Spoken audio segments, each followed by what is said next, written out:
very aware of the possibility of selling. So what am I going to be looking to try and do? Well, if it goes red and it's rising, and we're at a high price like this, I'm definitely going to be selling. Agreed? So what happens? Well, you can see what happens. The price goes into the top edge there, and it goes aggressively red. You see it? So you're going to go all in maximum on this now. You're going to say, well, we're getting a higher price, which is very unusual, and it's red, which is very, very unusual to get a higher price and it to go red at that stage. And you're going to say all in maximum, sell side, sell side, sell side, sell side, even with yours, sell side only. And obviously the sell comes in and the price drops off very nicely from the 87s to the 86s. And again, we just do the same thing, rinse and repeat, rinse and repeat, rinse and repeat. Now, it sits inside of other aspects, volume narratives. For example, the spectrometer gives us an idea whether there is a whale coming into that trade.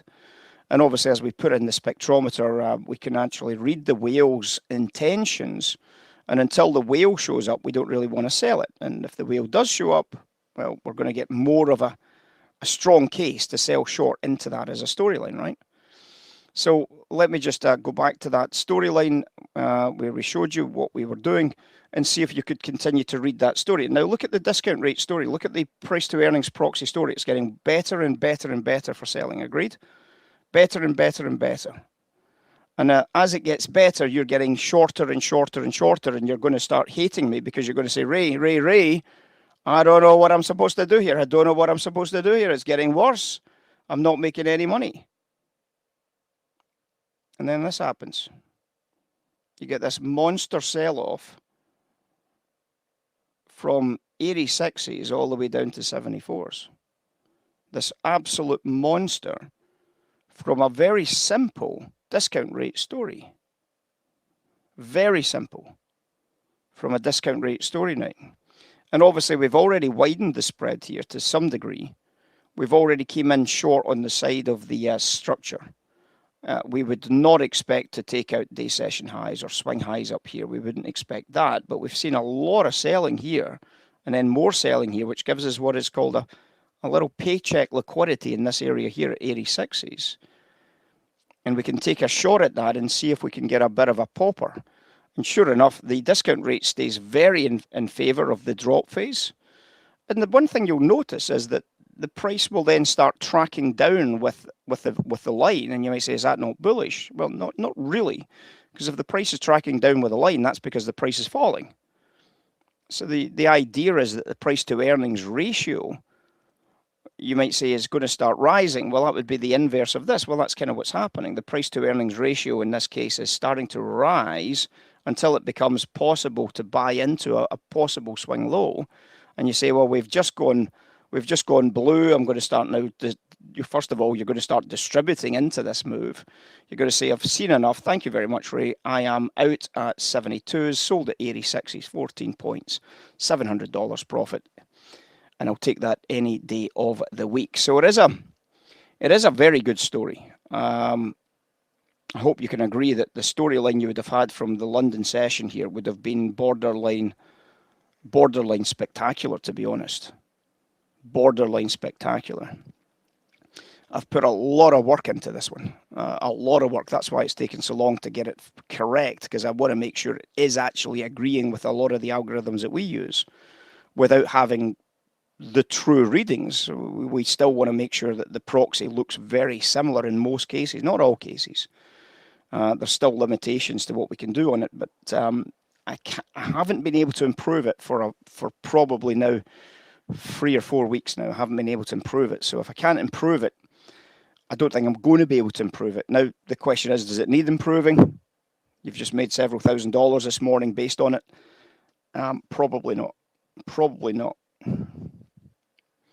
And as I said, it sits inside of a volume story. So, I mean, obviously, we could look at this in terms of the spectrometer. We could look at it in terms of the proxies and everything else.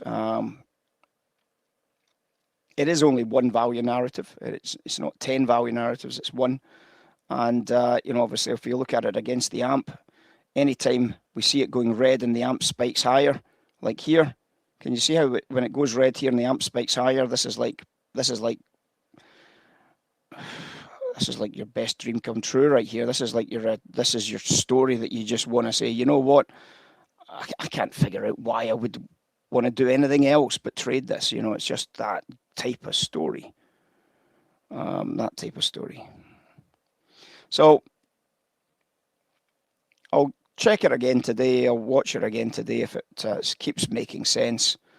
If it keeps making sense, I am in and trading. I am in and trading.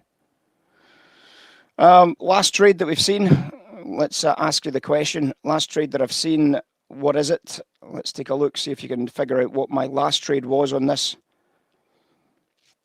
Is there any trade there? Any trade?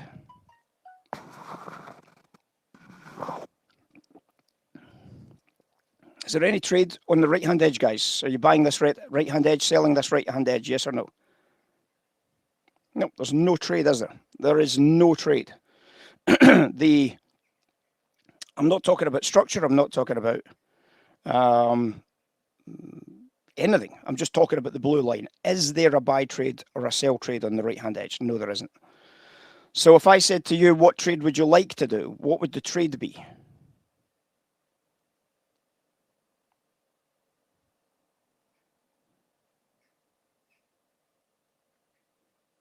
Give me a trade and give me a price. Give me a trade and give me a price. If I said, what trade would you like to do if this is the line? You'd say, I'm going to buy 74s. Would everybody agree with that? I'm going to buy 74s. If that stays in play and I get 74s, I'm buying 74s. Everybody agree with that? So I already know what price I'm going to play at. I'm going to buy 74s if it stays blue. So what happens? You get 74s. Did it stay blue?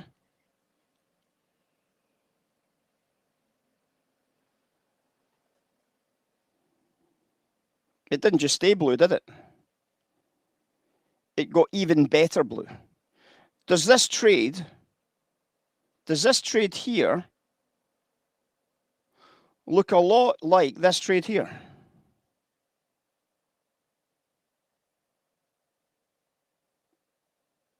It's the same, isn't it? It's identical. In terms of setup, in terms of structure, that trade there is now technically the same as this trade here. Have you just found a possible benchmark buy trade?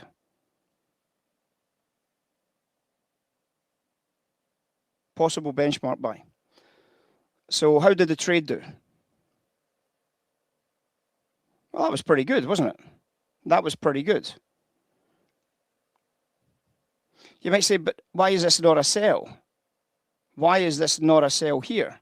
Well, because the price is moving very easily. We haven't seen, this has broken that structure already. This sell hasn't had any type of impactors yet.